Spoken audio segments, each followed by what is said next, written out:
Hi, Scott Kaler with Weatherlogics here. Today I'll show you a quick overview of how to use our spray forecasts. If you're logged into our app, simply click Table Forecasts and Ag Risk Tables to view the spraying forecast. If you're not seeing it, just change the risk type to spray and this table will come up. In the spray table, you'll see 4 factors that influence whether or not you should be spraying. Those factors are inversions, wind speed, air temperature, and relative humidity.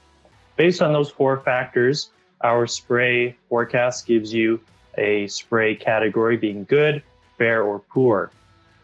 Each of the 4 factors is also ranked. Those that are not highlighted indicate that the spraying condition is good. Those in yellow indicate it's marginal, or what we call fair, and red ones are poor.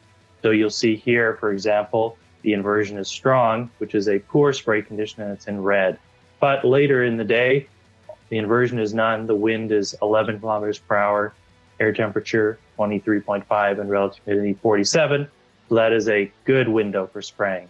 And you can see our spray forecasts up to 3 days in the future at 3-hour blocks. This is just a quick overview of what our spraying forecast looks like. But for more details, we have a full-length video explaining all these factors and how to make best use of it. So check that out on our YouTube site. That's all for me for now. We'll talk to you again soon. Thank you for watching.